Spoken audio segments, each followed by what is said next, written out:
Bienvenue à Leçon Retene TV. Ça fait un bon bout de temps que nous n'avons pas posté de nouvelles vidéos. Nous revenons aujourd'hui avec le film Azayanga de Bellevue TV. Sinon, nous tenons à nous excuser de tout cœur. Quelque part à Kinshasa habite une fille du nom de Bellevue. Cette fille vit avec sa mère et sa petite sœur. Cette fille prend soin de sa famille, c'est-à-dire qu'elle nourrit sa sœur et sa mère. Elle paye les factures et paye les frais académiques de sa petite sœur. Toutes ces charges sont payées par l'argent de la coiffure. Elle n'a pas de centre de coiffure. Les gens viennent là où elle habite. Ce qui suppose que, au cas où elle déménageait, elle devait laisser son adresse, soit laisser son numéro de téléphone. Et c'est ce qui s'est passé avec Bellevue. Lorsqu'elles ont déménagé de chez Maman Mousseka, elle est repassée donner les numéros, donc laisser son numéro au cas où ses clientes passaient la chercher pour que ses clientes puissent l'appeler. Mais malheureusement, elle n'a pas été sage. Elle a donné les numéros au locataire qui venait d'entrer. Elle devait donner les numéros à Maman Mousseka qui est la propriétaire de la parcelle. Parce que je suppose que Maman Mousseka ne déménagera pas. Ce sont les locataires qui viennent. Mais avant de déménager, il y a un monsieur du nom de Junior qui venait de l'Europe, qui est venu sur la même avenue où habitaient autrefois Bellevue et ses sœurs pour rechercher sa copine qui se faisait coiffer. Mais malheureusement, le monsieur n'était pas directement allé dans la parcelle où sa copine se faisait coiffer. Elle est tombée sur une autre coiffeuse qui était Bellevue. Et pendant que lui était là en train de poser des questions pour savoir si c'est le bon endroit, la petite sœur de Bellevue venait de l'intérieur de la maison et demandait à Bellevue de l'argent pour aller à l'école. Et la petite sœur déclarait que l'argent n'était même pas suffisant.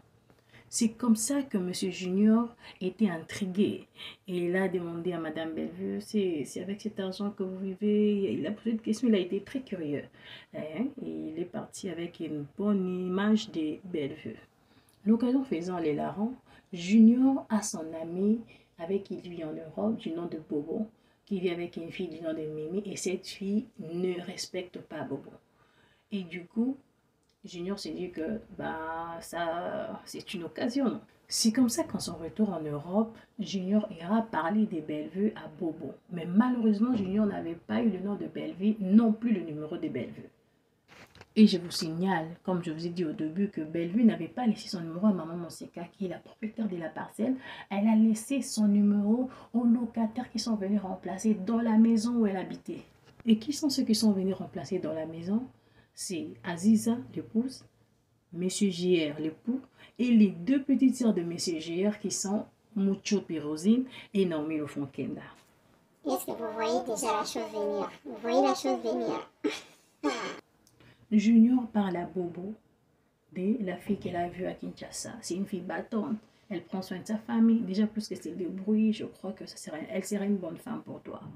Bobo, étant sous le choc de sa relation et Mimi, étant sous, je sais pas moi, tout ce que ça peut faire là qu'on vit dans une relation traumatisante, embarrassante, Bobo envoie son frère du nom de Guicho chercher la fille dont son ami lui avait parlé.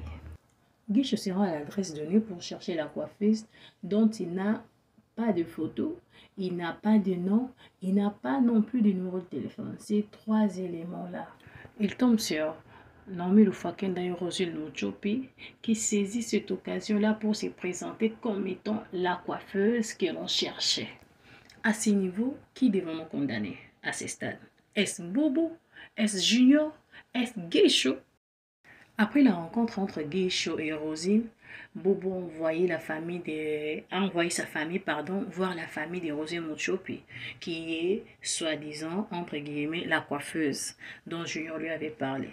Bobo a payé la dot et les programmes étaient qu'il devait quitter l'Europe pour s'installer à Kinshasa parce qu'il a déjà son épouse à Kinshasa. Bobo est venu à Kinshasa et je crois même que Bobo a consommé son mariage. Je vous signale que lorsque la famille de Bobo est allée voir la famille de Muchopi, donc ils étaient en train de marteler, ils étaient en train de mentionner le fait que la femme qu'ils sont venus épouser, était coiffeuse. Sa belle sœur Aziza était stupéfaite. Elle était vraiment...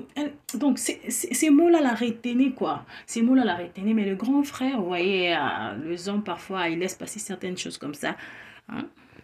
Après le mariage, Muchopi a fait un effort de séparer Guicho de Bobo en disant que Guicho lui avait remis l'argent de la garantie locative insuffisante. Parce qu'en ce moment, Bobo était en Europe, il a envoyé l'argent chez Guécho. Il a encore dépassé les bornes en séparant Bobo des Juniors, en disant que Junior l'a dragué. Heureusement pour Mochopi, parce que Bobo était un impulsif et réagit sur un coup de tête, il n'a pas pris le temps de réfléchir, il ne prend pas le temps de peser les choses, il réagit comme ça. Comment les personnes que tu connais depuis tous ces temps, tu peux mal leur parler à ces points, comme dire insulter ton ami au téléphone. Donc ce n'est pas être sage. Mochopi fait tout ça parce que Guécho et Junior sont des témoins gênants. Moi, je crois même que Guécho, ça pèse pas trop, mais Junior, c'est les témoins les plus gênants. Les plus gênants parce que c'est Junior qui avait vu les visages de Bellevue. Imaginez que Mochopi n'a fait qu'empirer les problèmes en faisant des fausses accusations. Parce que Junior est venu affronter son ami Bobo. Malgré tout, il tombe sur Mochopi. J'ai sauté en regardant cette scène. Junior lui a dit: puisque tu es entré dans cette maison d'une manière frauduleuse, c'est de la même manière que tu veux me diviser, moi et mon ami. Ya. Qui devons nous condamner? Est-ce Bobo qui a fait les choses dans la précipitation? Il n'a pas eu le temps de bien poser des questions à son ami. Je me demande comment est-ce que Bobo est arrivé à épouser Mochopi aussi vite. Est-ce Junior parce qu'il ne s'est même pas donné la peine de demander le nom ou encore le numéro de téléphone de la fille qu'elle a trouvée bonne pour son ami? Ou encore Guécho qui est allé accomplir une mission avec légèreté sans pour autant se rassurer parce qu'il n'avait pas de photos, il n'avait pas assez de renseignements, il pouvait aller plus loin.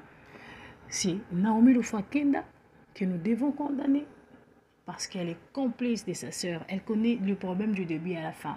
Pour ne même pas parler de sa sœur, est-ce c'est Naomi que nous devons condamner? Ou encore c'est la légèreté des papas JR à ne pas prêter attention aux détails. Ou encore les silences de Aziza. Pour conclure, est-ce que nous devons condamner l'imprudence de Bellevue à donner son numéro aux locataires comme elles qui peuvent déménager? Merci de nous avoir suivis. N'oubliez pas de vous abonner, de partager, de liker.